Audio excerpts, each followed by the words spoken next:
Heograpiyang pantao ng Timog Silangang Asya. Kung nagkakaiba man sa wika ang mga Pilipino at Asyano, partikular sa Timog Silangang Asya, malamang na higit ang pagkakaiba ng etnisidad nila. Ang etnisidad ay tumutukoy sa pangkat na kinabibilangan ng isang tao na may magkakatulad na pagkakakilanlang kultura, tulad ng wika, nakagawiang kultura, pinagmulang lahi, kasaysayan at rehiyon. Ang etnisidad ay ang pagkakakilanlang kultural na iyong natutuhan mula sa iyong pamilya at pangkat kultural na pinanggalingan. Mahalaga na maunawaan ang etnolinguistikong kinabibilangan ng mga tao sa isang rehiyon. Ang etnolinguistiko ay tumutukoy sa pag-aaral ng kaugnayan ng wika sa kultura ng magkakaibang pangkat ng tao. Inilalarawan nito ang kombinasyon ng uri ng buhay ng isang pamayanan kasama na ang katangian nito na naiiba sa ibang pamayanan. Saklaw ng pag-aaral na ito ang pagkakaiba-iba ng mga gawi, paniniwala at wika ng mga pangkat etniko. Ang populasyon ng Timog Silangang Asya ay binubuo na maraming uri ng pangkat etniko at kalinangan. Ang mga pangkat etnolinguistiko sa mainland Timog Silangang Asya. Ang pangalang Thailand ay may kaugnayan sa nakararaming pangkat na naninirahan sa halos kabuuan ng bansa.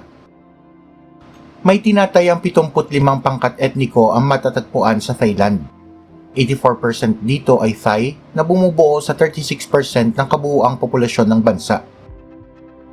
Ang mga sumusunod ang bumubuo sa maliliit na pangkat etniko ng Thailand. Ang wikang Thai ng pangkat ay wikang Daik, na winiwika sa timog-kanlurang bahagi ng bansa. Ito ang pambansang wika, medium ng pagtuturo at gamit sa komunikasyong masa ng bansa. Ang mga Chinese naman na nandayuhan sa bansa noong ika-19 na siglo ay nagwiwika ng dialektong Min mula sa China. Mayroon namang 24 na pangkat sa Thailand ang nagwiwika ng Mon Khmer, sa 4 na wikang Monic, Aslian, Eastern Mon Khmer at Northern Mon Khmer. Samantalang may 7 wikang Austronesian naman ang winiwika ng iba pang pangkat na binubuo na Malayik-Malayo-Polynesian. Ang wikang Patani Malay naman ay winiwika ng may 2.5 milyong tao na naninirahan sa katimugang kaharian ng Patani. Ang 19 na pangkat na nagwiwika naman ng Tibeto-Burman ay binubuo ng 9 na pangkat na nagwiwika ng Karen at ng Hmong Miena na winiwika ng 3 pangkat sa hilagang bahagi ng bansa, at iba pang magkakaibang pamayanang nagwiwika ng Korean, Japanese, Tamil at Urdu. Bagamat nahahati sa maraming magkakaibang pangkat na may magkakaibang dialekto, ang mga tradisyon, wika at kultura ng mga ito ay kaunti lamang ang pagkakaiba. Ito ang nagbibigay daan sa paghubog na matibay at pinag-isang tradisyong katutubo sa mga Thai. Ang kultura sa Thailand ay pinaghalong impluwensyang Indian, Chinese at tradisyonal na katutubong Thai. Ang pinakamahalagang impluwensya sa kulturang Thai ay ang relihiyong Buddhism. Ang kauna-unahang Buddhism sa Thailand ay itinatag at ipinakilala ni Haring Ashoka sa lungsod ng Pataliputra. Ito ay naganap noong panahong nagpadala si Ashoka ng mga monghe mula sa India upang ipalaganap ang mga aral at pagpapahalaga ng Buddhism. 95% ng mga Thai ay Theravada Buddhist, isang sekta ng Buddhism. Ang karamihan ng tradisyon at paniniwala ng mga ito ay nagmula sa mga aral at pangaral nito, kung kaya't mahalaga ang tuntunin ng kagandahang asal sa bawat mamamayang Thai. Ang paggalang, pagtitimpi sa sarili at di palaban na sa loobin na aral ng Buddhism ay mahalagang bagay para sa kanila. Dahil dito, malaking kahihiyan para sa mga Thai ang pagpapakita ng galit sa publiko at pagsisinungaling. Likas din sa mga Thai ang pagkakaloob ng lubos na paggalang sa mga manggagamot, mahalagang mamamayang pampubliko at mga monghe. Ang Hinduism naman ay nakarating sa Thailand, dala ng mga Hindu-Buddhist noong ika-6 hanggang ika-11 siglo. Ang malapit na ugnayan ng Hinduism sa kulturang Thai ay makikita sa larangan ng sining, literatura at iba pang gawi ng mga Thai. Makikita naman ang impluwensya ng mga bansang Laos, Cambodia, Myanmar at China sa Thailand sa kanilang katutubong paniniwalang animism. Ang animism ay tumutugon sa paniniwala na ang mga material na bagay, banal na lugar, hayop at iba pang bagay sa kapaligiran ay may kapangyarihang espiritual. At dahil dito ay kapuna-puna sa mga tahanan ng Thai ang pagkakaroon ng bahay ng espiritu sa kanilang bakuran. Ito ay ginagawa ng mga Thai upang mapagkalooban ng tirahan ang mga espiritu. Naniniwala sila na ang mga espiritu ay humihiling ng paggalang sa mga tao, na kapag hindi napagbigyan ay maaaring gumawa ng mga bagay na makapipinsala sa kanilang buhay. Malakas din ang kanilang paniniwala na ang mga espiritong ito ang nagbabantay ng kanilang tirahan at tumutulong sa pagpapalago ng kanilang negosyo. At dahil dito, gawin na ng mga Thai ang pag-aalay ng bulaklak at pagsisindi ng insenso sa harap ng mga bahay ng espiritu. Ang pamilya ang sentro ng buhay ng mga Thai, kung kaya't karaniwan ang pamilyang extended sa mga ito. Karaniwan ang pagsuporta ng buong pamilya sa pagpapalaki ng mga batang miyembro sa ganitong uri ng pamilya. Bagamat pinangungunahan ng kalalakihan ang pamilyang Thai, binibigyan naman ng mataas na paggalang ang kababaihan sa kanilang bansa. Ang bansang Myanmar ay binubuo ng tinatayang 135 na pangkat etniko. Ang mga ito ay napapangkat sa 8 pambansang lahi. Ang pangkat ng Bamar ang bumubuo sa may 70% ng pambansang populasyon. Mayroong 100 wika na ginagamit sa bansang Myanmar. Ang karamihan sa mga ito ay mula sa pamilya ng wikang Tibetan-Burmese at ang iba naman ay mula sa pamilya ng pangkat ng Thai Kadai, Hmong Mien at iba pang Austro-Asiatic na wika. Ang iba't ibang etnisidad sa Myanmar ay matatagpuan sa kani-kanilang lugar. Halimbawa nito ay ang mga Bamar na tipikal na naninirahan sa mataas at gitnang kapatagan ng bansa. Samantala, ang 7 minoryang pangkat ay may kani-kanilang estadong tirahan na karaniwang matatagpuan naman sa mga rehiyong mabundok. Ang mga pangkat naman na hindi kinikilala ng saligang batas ng bansa ay naninirahan kasama ng mga pangunahing pangkat etniko tulad ng mga Burmese Chinese, Panthais, Burmese Indians, Rohingya, Gurkha at Anglo-Burmese. Mahalaga para sa mga Burmese ang pagkakaroon ng kaugnayan sa isang pangkat etniko sa dahilang ito ang nagkakaloob sa kanila ng matibay na pagkakakilanlan. Bukod sa wika, ang etnisidad ng isang mamamayan sa bansa ay indikasyon din ng kanyang kinabibilangang rehiyon ng kapanganakan at kinabibilangang lipunan. Tinatayang 89.2% ng populasyon ng Myanmar ay mga Buddhist. Ang natitirang bahagdan naman ay nahahati sa mga Christian, Muslim, Hindu, Hebrew at Animist. Malalim ang ugnayan ng kulturang Myanmar sa tradisyon ng nakakaraming pangkat etnikong Bamar na naimpluwensyahan ng aral ng Buddhism. Mahalaga sa mga Burmese ang paggalang sa nakatatanda, pagsusuot ng disenteng damit, maayos na pakikitungo sa magkaibang kasarian at banayad na pag-uugali.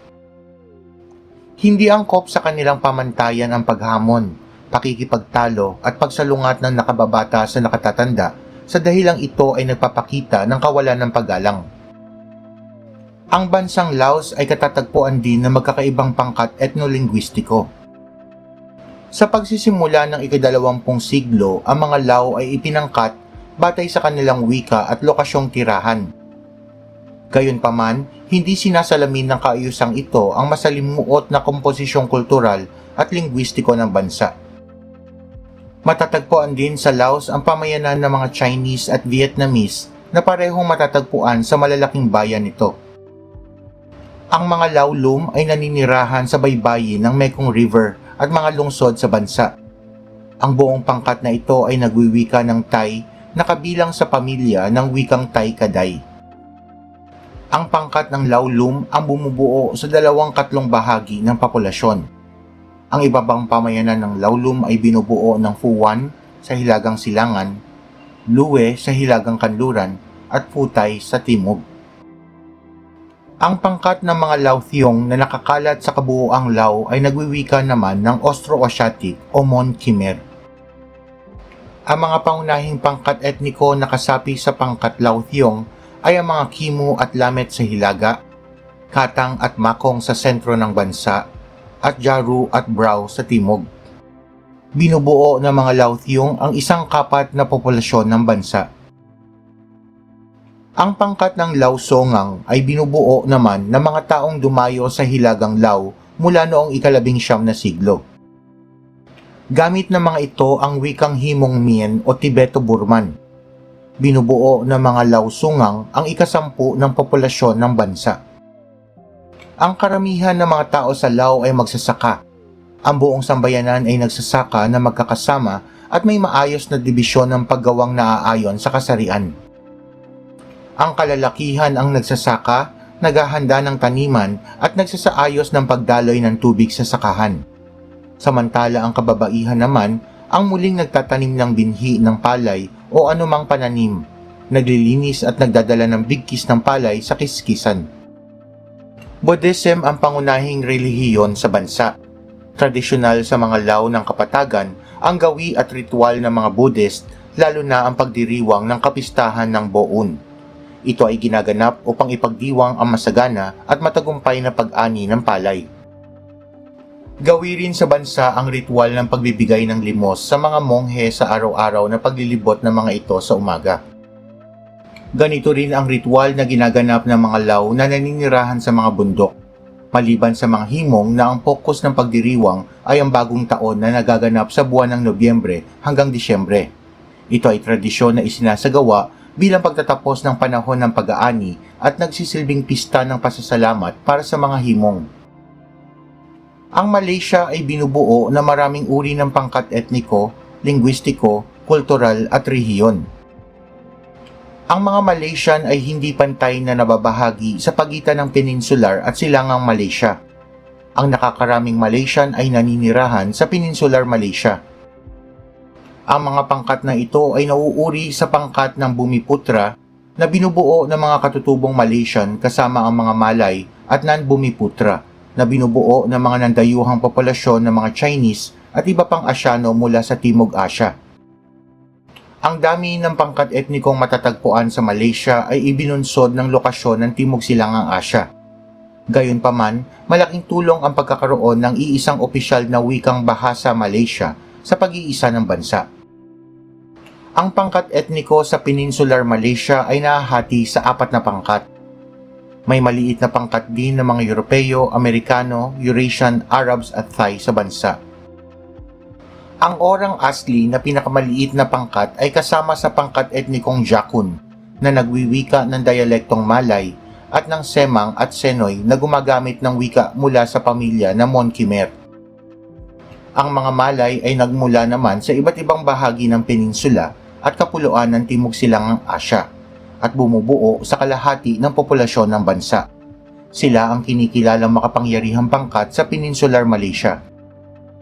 Samantala, ang mga Chinese na bumubuo sa isang ika-4 na bahagi ng populasyon ay gumagamit ng iba't ibang wika tulad ng Hokkien, Cantonese at Hakka. Samantala, ang pamayanang tinatawag na Baba Chinese ay binubuo ng mga Malaysian na may dugong Chinese at nagwiwika ng Malay Patois ngunit may gawing Chinese. Ang mga pangkat na nagmula naman sa Timog Asya ay ang mga Indian, Pakistani at Sri Lankan. Sila ay nauuri sa lingwistikong Dravidian na binubuo ng mga dialektong Tamil, Telugu at Malayalam at gumagamit ng wikang Indo-European.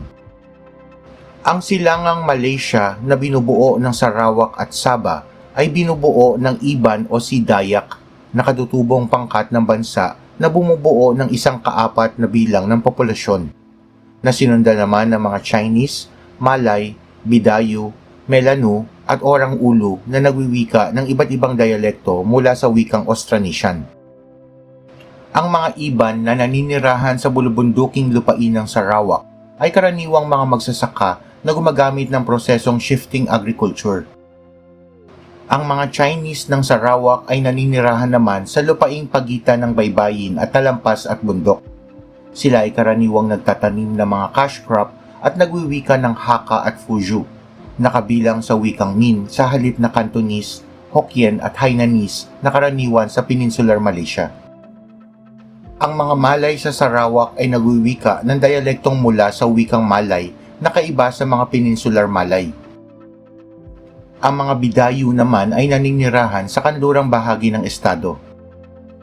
Malapit man ang tirahan sa mga Iban, iba rin ang wika ng mga Bidayu na nagwiwika ng iba't ibang dialekto.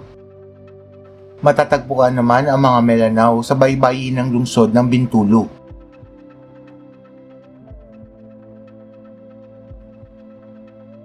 Matatagpuan naman sa Sabah ang magkakahalong uri ng tao.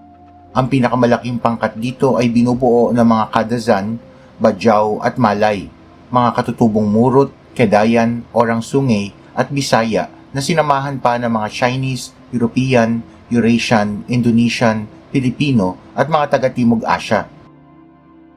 Ang mga Bajau ay nahahati sa dalawang pangkat ng mga magsasaka na matatagpuan sa hilagang baybayin ng Pulo at mga maglalayag na pangkat sa silangang baybayin. Ang mga pangkat na ito ay gumagamit ng wikang may kaugnayan sa wikang nagmula sa timog na rehiyon ng Pilipinas. Islam ang opisyal na relihiyon sa Malaysia at malaking bahagda ng populasyon ng bansa ang nananampalataya rito. Nagkaroon din ng impluensya ang ibang relihiyon sa bansa. Ang 19.2% ng populasyon ay nananampalataya sa Buddhism. Ang 6.3% ay mga Hindu, samantalang 2.6% naman ay nananampalataya sa tradisyonal na Confucianism at Taoism na pawang mga relihiyong Chinese.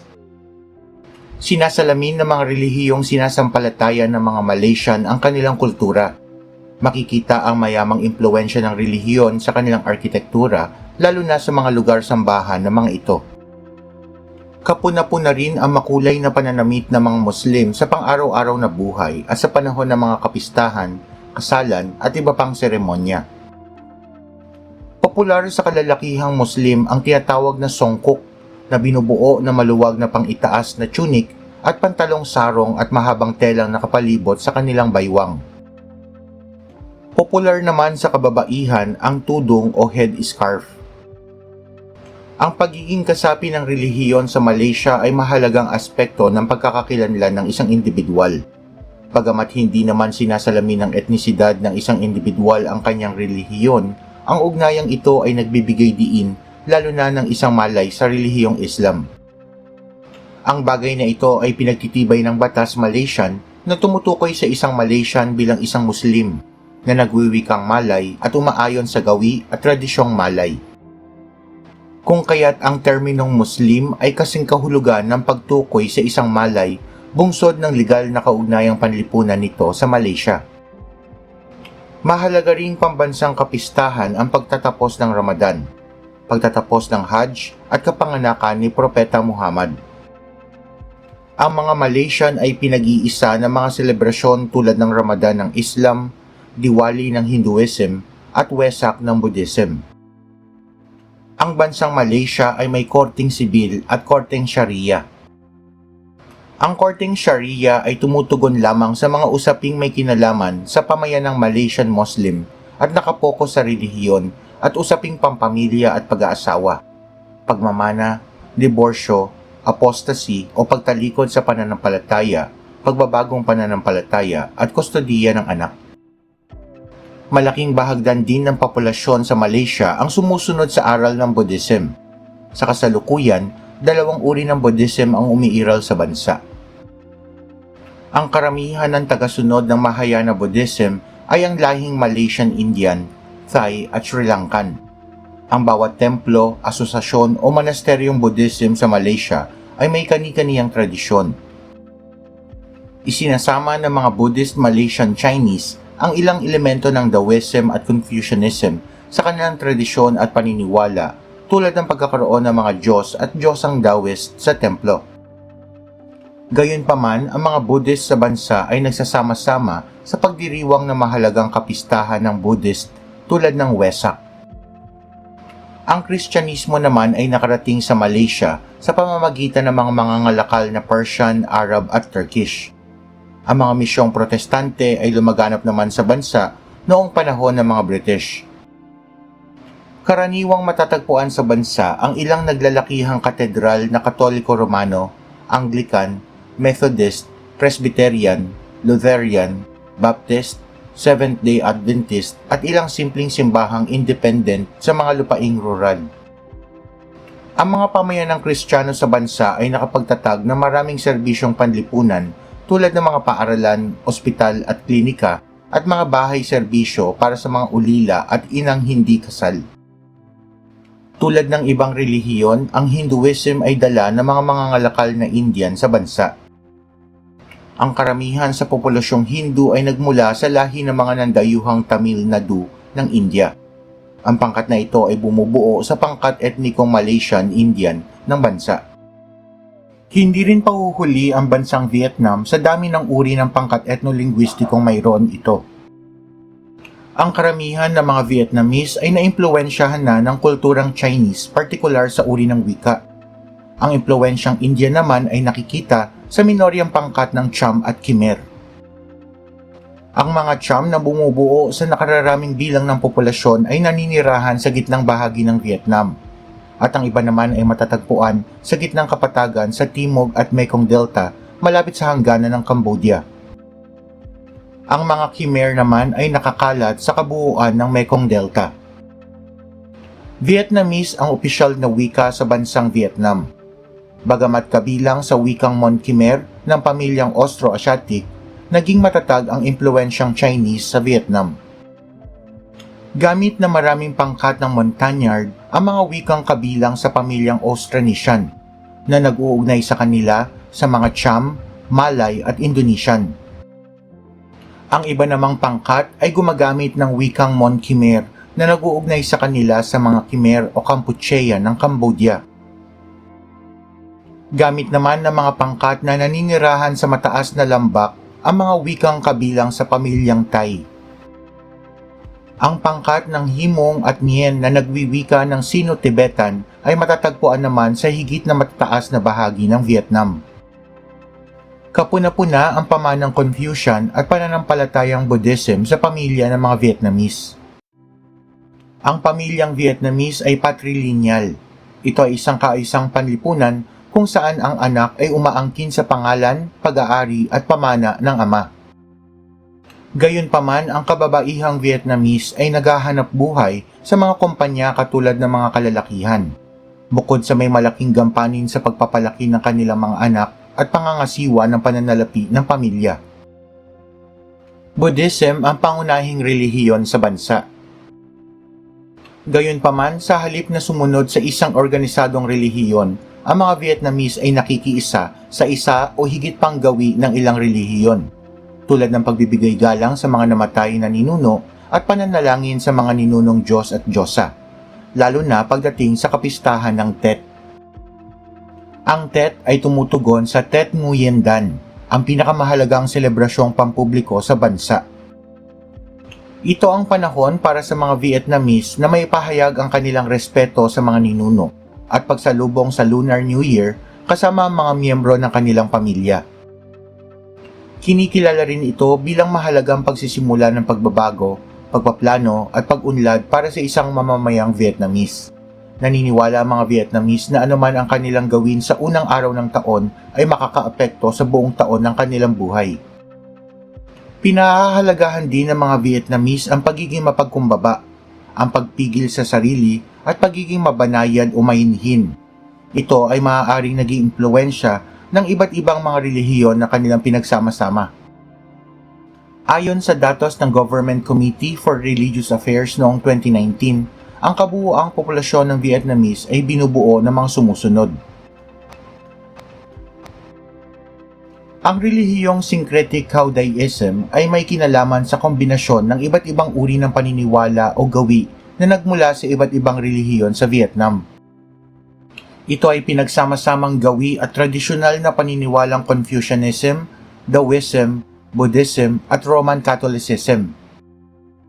Ang relihiyong Hau-Hau naman ay kinikilalang reformistang Buddhism na nagbibigay diin sa paglilinang ng personal at simpleng pananampalataya ng isang individual kung kaya't ang nananalig dito ay walang kinikilalang pook o lugar dasalan.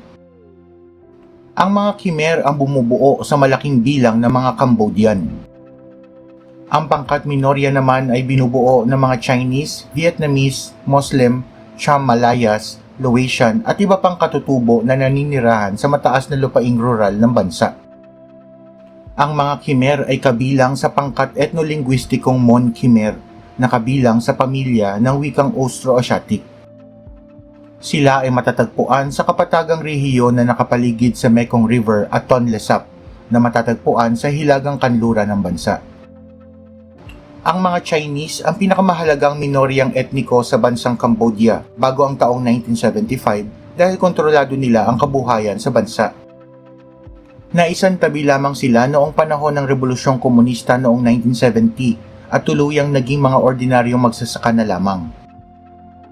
Ang wikang Khmer ay winiwika ng halos lahat ng Cambodian. May maliit na bilang din ng populasyon ang nagwiwika ng Vietnamese at Chinese. Wikang Mon Khmer ang gamit na wika ng mga Katu, Manong at Escheng, samantalang winiwika naman ng mga Jarai at Rade ang mga wikang kapamilya ng Austronesian. Ang Theravada Buddhism ang kinikilalang pambansang relihiyon ng mga Khmer hanggang 1975. Sa ilalim ng Khmer Rouge, ang lahat ng uri ng relihiyon sa bansa ay pinagbawal hanggang sa hinikayat naman ng mga makakomunistang Vietnamese na namamahala sa Cambodia noong 1980 ang pananalig sa Buddhism, ngunit sa limitadong paraan lamang. Ang Theravada Buddhism ay ibinalik bilang pambansang relihiyon noong 1993, ngunit dahil sa mahabang panahon na pagkawala nito ay naging mahirap para sa mga Buddhist na muling makahikayat ng mga tagasunod. Ang iba pang pangkat ng mga Cambodian, lalo na ang pangkat ng mga Khmer Low, ay naging tagasunod naman ng mga lokal na relihiyon na sumasamba sa mga ninuno. Ang ilang pangkat etnikong Vietnamese at Chinese ay naging tagasunod ng pinaghalong Theravada Buddhism at Taoism, na nangangaral ng kaugaliang pagmamalasakit para sa kaligayahan ng kapwa na mahalagang bahagi ng higit na maunlad na daigdig. Ang karamihan naman sa mga Vietnamese ay naging Romano-Katoliko o Cao Dai. Ang Cao Dai ay tinatag sa Vietnam noong 1920s. Ang kakaunting pangkat ng mga Cham ay naging Muslim at ang iba ay tagasunod ng Evangelical Protestantism. Ang pangkat etnolinguistiko sa insular na Timog Silangang Asya. Ang pagsasama-sama ng magkakaibang pangkat etniko ng Pilipinas ay tinatawag na Pilipino. Ang ninuno ng karamihan ng populasyon ng bansa ay nagmula sa Malay na nagmula sa rehiyong mainland Timog Silangang Asya at Indonesia. Sa kasalukuyan, ang mga Pilipino ay binubuo ng humigit kumulang 100 magkakaibang pangkat na nagkakaiba ng wika at kalinangan.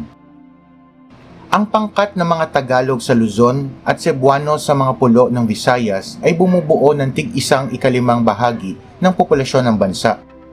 Ang ibang nangingibabaw na pangkat etniko ay ang mga Ilocano sa Hilagang Luzon at Hiligaynon sa mga pulo ng Panay at Negros sa Visayas. Ang mga ito ay bumubuo sa tig-1/10 bahagi ng populasyon ng bansa. Samantala, ang pinagsama-samang bilang ng mga waray-waray mula sa mga pulo ng Samar at Leyte sa Visayas at ng mga Bicolano ng Bicol ay bumubuo rin sa 1/10 bahagi ng populasyon.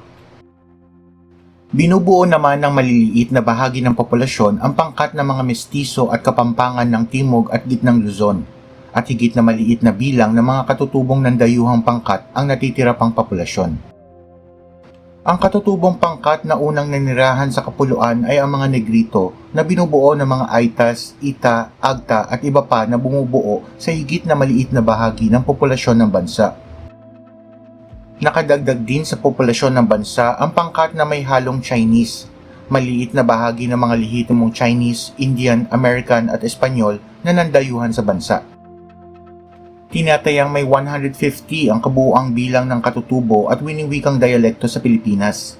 Ang karamihan ng wika sa bansa ay magkakaugnay dahil ang mga ito ay kabilang sa ilang pamilya ng wikang Austronesian o Western Malayo-Polynesian. Ang pangunahing wika sa bansa ay Tagalog na karaniwang winiwika ng karamihan sa Metro Manila, Gitna at Timog Luzon at mga pulo ng Mindoro at Marinduque. Ang pambansang wika ay Filipino na nakabatay sa Tagalog at ang wikang Ingles na wikang pantulong sa mga paaralan.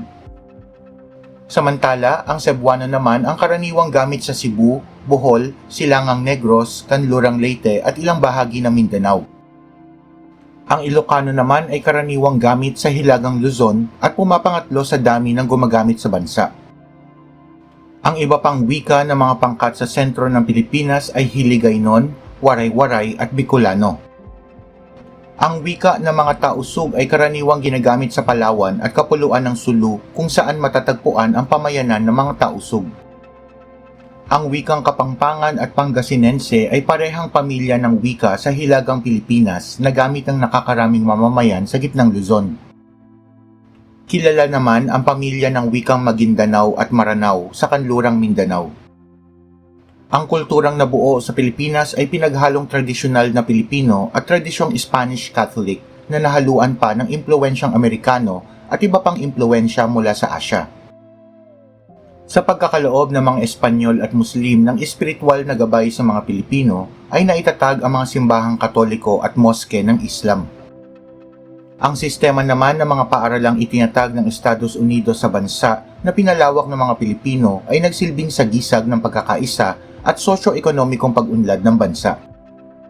Bunsod ng matibay na pagbubuklod ng pamilya sa bansa ay binuhay muli ng mga Pilipino ang pagkilala sa barangay, pagbibigay pansin sa kasanayan ng Asya at literatura at pagbuhay sa mga nalimutan ng tradisyon.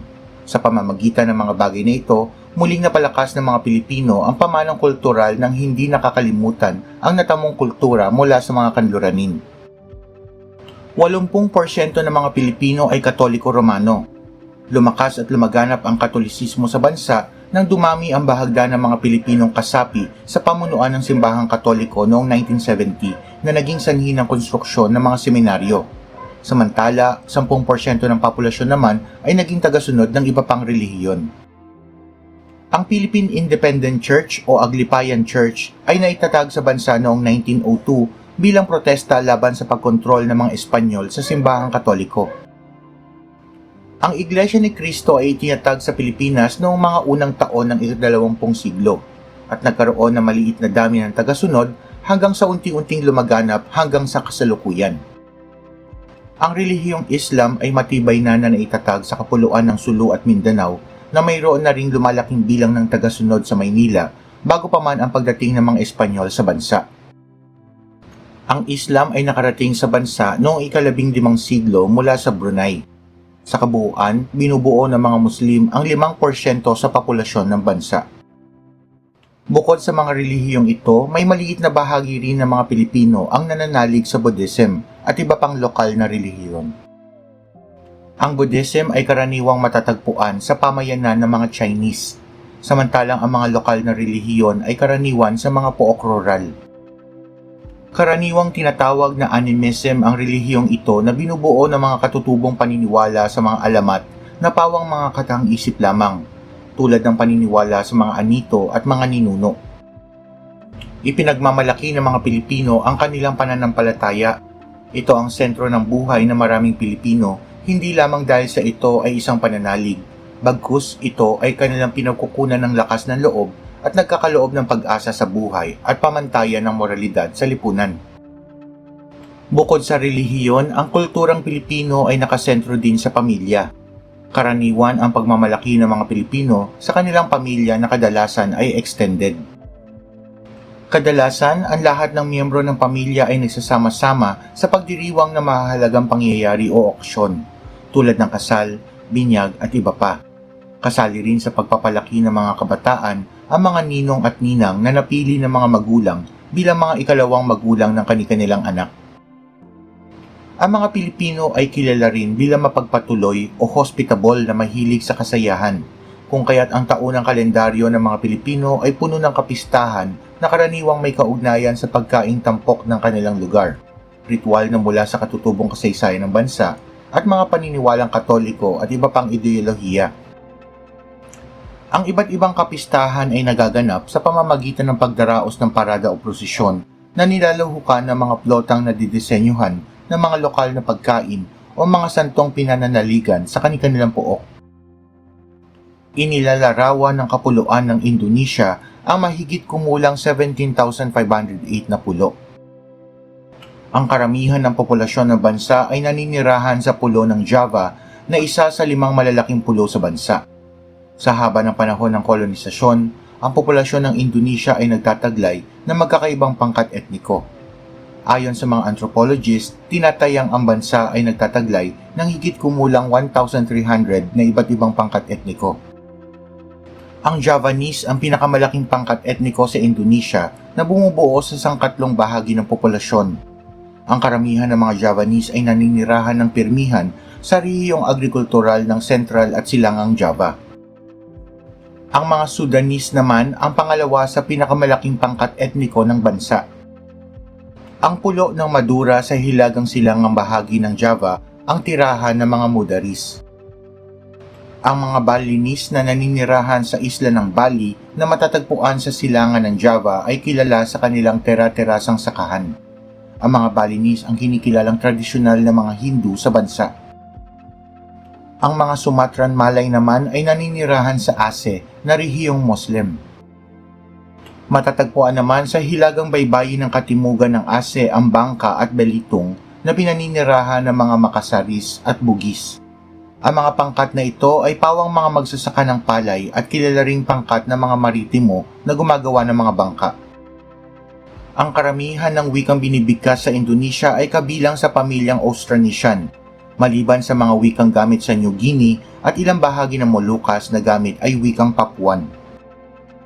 Ang mga wikang Javanese, Sundanese at Madurese ay pangunahing wika sa Java.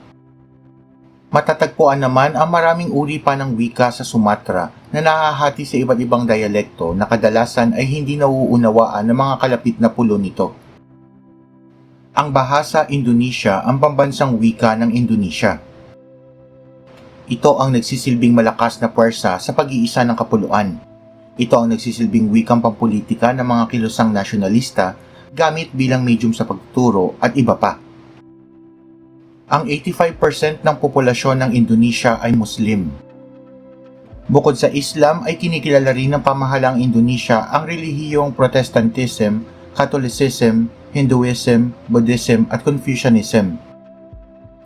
Ang populasyon ng Papua ay binubuo ng 6.5% na Protestante, 3% na Roman Catholic, 0.7% na Buddhist at 1.6% na Hindu. Ang populasyon ng bansang Singapore ay binubuo ng magkakaibang pangkat ng tao. Ito ay bunga ng nakaraang kasaysayan ng imigrasyon sa bansa. Ang 3/4 na kabuoang populasyon ng bansa ay binubuo ng mga Chinese na sinundan naman ng mga Malay at Indian. Ang karamihan ng mga Chinese sa Singapore ay nagmula sa lalawigan ng Fujian, China at nagwiwika ng dialektong Amoy. At ang 1/4 naman ng mga ito ay nagmula naman sa lungsod ng Shantou sa lalawigan ng Guangdong, China. Dahil sa magkakaibang pinagmula ng mga Chinese sa Singapore, ang pamayanan ng Chinese sa bansa ay nagwiwika ng mga dialektong hindi naiintindihan ng magkabilang pangkat. Ang pangkat ng Malay ay binubuo naman ng mga nagwiwika ng Indonesian, Javanese, Boyanese at iba pang dialekto. Ang pangkat naman ng mga Tamil ay nagwiwika ng Tamils, Malayalis, Sikhs, Pakistani at Sinhalese. 4 ang kinikilalang opisyal na wika sa bansang Singapore: English, Mandarin, Malay at Tamil. English ang gamit na wika sa paaralan, administrasyon ng pamahalaan, komersyo at industriya. Mandarin naman ang opisyal na wika ng sangkatlong bahagi ng mga paaralan para sa mga pamayanang Chinese. Malay ang itinalagang pambansang wika, na tulad ng English ay gamit din sa komunikasyon ng pangkat ng mga Malay, at partikular na may mahalagang bahagi sa pagpapanatili ng magandang ugnayan sa pagitan ng Singapore at Malaysia. Ang nabuong relihiyon sa Singapore ay may kaugnayan sa uri ng etnisidad ng mga tao rito. Ang 2/3 bilang ng mga Chinese sa bansa ay may malalim na pananalig sa Confucianism, Buddhism, Taoism o kombinasyon ng mga ito.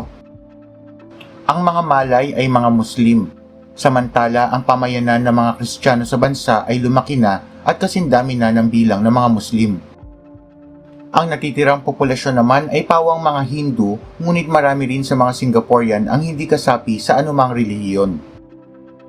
Ang kulturang Singaporean ay nagmula sa mga pangunahing sibilisasyon ng China, India, Indonesia at bansang Kanluranin. Sinasabing ang 70% ng mga Singaporean ay naniniwala na ang relihiyon ay mahalagang bagay sa kanilang pang-araw-araw na buhay. Magkakaiba man ang relihiyon, nagkakaisa ang mga Singaporean sa pagtatatag ng nag-iisang lipunan. Ang mga Singaporean ay magalang, karaniwang may pagtitimpi, disiplinado, determinadong malinang ang sarili, may malakas at matatag na kamalayan sa obligasyon at tungkulin, at higit sa lahat ay may matibay na paggalang sa nakatatanda at nakatataas sa tungkulin. Ang Brunei ay isang malayang sultanato ng Islam. Ito ay matatagpuan sa hilagang baybayin ng pulo ng Borneo sa Timog Silangang Asya. Ang humigit kumulang na 2/3 bahagi ng populasyon ng Brunei ay opisyal na mga Malay. Nasasaklaw rin ng pangkat na ito ang mga katutubong Dusan, Belait, Kedayan, Murut at Bisaya. Ang 1/10 naman ng populasyon ng bansa ay kinabibilangan ng mga Chinese. Ang natitira pang residente sa Brunei ay binubuo naman ng mga katutubong Iban, iba't ibang pangkat mula sa mga lahing Timog Asya at pansamantalang mga manggagawa mula sa iba't ibang bahagi ng Asya at Europa. Malay ang opisyal na wika sa Brunei at English ang ikalawang wika. Ang karamihan naman sa mga Chinese ay nagwiwika ng iba't ibang dialekto, ngunit ang opisyal na wikang Chinese sa bansa ay Mandarin. Ang pamilya ang sentro ng estrukturang panlipunan sa Brunei. Ang pamilyang Bruneian ay extended at inaasahan mula sa miyembro ng pamilya ang katapatan sa isa't isa. Ang kulturang Bruneian ay nakapokus sa paglikha ng matatag at pirmihang istruktura na pinagagana sa pamamagitan ng paglikha ng mga proseso at batas. Ang mga batas na ito ay isinasakatuparan ng mga nakatalagang miyembro ng organisasyon na may kapangyarihan na nakaayos ayon sa ranggo o antas ng responsibilidad nito sa loob ng organisasyon. Kung kaya't mahalaga sa mga Bruneian ang paggalang sa mga nakatataas na posisyon sa tungkulin at edad sa pamilya, maging sa lahat ng organisasyon. Mula kabataan, ang mga Bruneian ay tinuturuan ng isuko o ipasakop ang kanilang hangarin sa kanilang mga magulang at nakatatandang miyembro ng pamilya para sa ikabubuti nila. Mahalaga rin para sa mga Bruneian ang konsepto ng pangangalaga sa pangalan ng pamilya, kahihiyan at karangalan. Mahalaga para sa mga Bruneian ang pagsikapang hindi makagawa o maging dahilan ng anumang suliranin o issue na maaaring maglagay sa pangalan ng kanilang pamilya sa panganib at kahihiyan. Sa huli, mahalaga sa mga Bruneian ang pag-iwas sa pagiging mainipin at magagalitin. Para sa kanila, ang asal na ito ay makatutulong sa pagpapanatili ng maayos na relasyon sa isa't isa at sa lipunan. Ang karamihan sa mga Bruneian ay Muslim, at dahil dito ang kanilang buhay ay nababatay sa batas at aral ng Islam. Bunsod nito, bawal ang pag-inom ng alak, ngunit ang baboy ay pinapayagan namang makonsumo sa bansa. Bihira din ang pakikipagkamay sa magkaibang kasarian, ngunit mahalaga ang paggalang sa nakatatanda at nakatataas ng tungkulin sa pamamagitan ng paglalagay ng kamay sa dibdib kasabay ng pagyuko rito. At bilang mga Muslim, ang mga Bruneian ay nagdarasal ng 5 beses sa isang araw, at ang Biyernes ay banal na araw para sa kanila. Sa buwan ng pag-aayuno na kilalang Ramadan, ang mga kawani ng pamahalaan ay nagtatrabaho lamang ng 6 na oras sa isang araw, samantalang ang kasiyahan at sports ay pansamantala namang suspendido. Higit sa lahat ay hinihikayat din ng sultan ang pagbabasa ng Quran tuwing umaga bago ang pagsisimula ng trabaho upang matamasa ang gabay at pagpapala ni Allah. Ang bansang Timor-Leste ang naging pinakaunang estado ng ika-21 siglo noong May 2002. Sa kasalukuyang populasyon na 1.3 million, ang mga tao sa Timor-Leste ay kinabibilangan ng mga Papuan, Malayan at lahing Polynesian. Ang mga Indonesian Malay ay matatagpuan sa baybayin ng Timor-Leste na naging sanhi ng paglipat ng mga katutubong Melanesian sa kabundukan ng bansa. Ang mga Portugis ang nagsimula makipagkalakalan sa Timor noong 1520. Ilang kasunduan ang naganap sa pagitan ng mga Portugis at Dutch na naghati sa pulo sa dalawa hanggang noong 1975. Ang karamihan sa mga Papuan, Malayan at lahing Polynesian ay mga Kristiyano, May 40 na magkakaibang wikang Papuan at Malayan na dialekto ang winiwika sa bansa, na napapangibabawan ng wikang Tetum na isa sa mga opisyal na wika ng bansa. Ang wikang Portuguese ay isa rin sa opisyal na wika ng bansa at ginagamit naman ng maliit na bahagi ng populasyon. Ang wikang Ingles at Indonesian ay ginagamit din sa mga trabaho at iba pang mga pagkakataon. Ang East Timorese ay mapagpatuloy o hospitable, matulungin at lubos na mapagkaibigan. Mahilig din ang mga East Timorese sa masisiglang selebrasyon na idinaraos sa pambansa at lokal na antas. Ang lipunang Timorese ay tradisyonal at nakapokus din sa pagkakaroon ng matatag na pamilya at pamayanan. Sa pangkalahatan, ang kultura ng East Timorese ay pinaghalong impluwensya ng tradisyonal na Timorese, Portuguese, Chinese at Indonesian. Ang karamihan ng populasyon sa Timor-Leste ay mga Katoliko Romano na nahahaluan ng kaunting bilang ng Protestante at Muslim. Makikita sa kulturang Timorese ang impluwensya ng tradisyonal na paniniwala sa animism at Kristyanismo. Kapansin-pansin ang mga umalulik o bahay ng mga espiritu sa Kalakhang Timor. Ito ay impluwensya ng kanilang paniniwala sa espiritu ng mga ninunong nagmamay-ari ng kanilang lupain. Ang mga bahay na ito ay muling itinatayo at binabago tuwing 10 taon upang mapabago ang kanilang kaugnayan o koneksyon sa kanilang ninuno. Matatagpuan din sa Timor-Leste ang mga gusaling may estilong pamana ng mga Portuguese. Ang karamihan sa mga gusaling ito ay gusali ng pamahalaan at simbahang Katoliko. Heograpiyang pantao ng Timog Silangang Asya.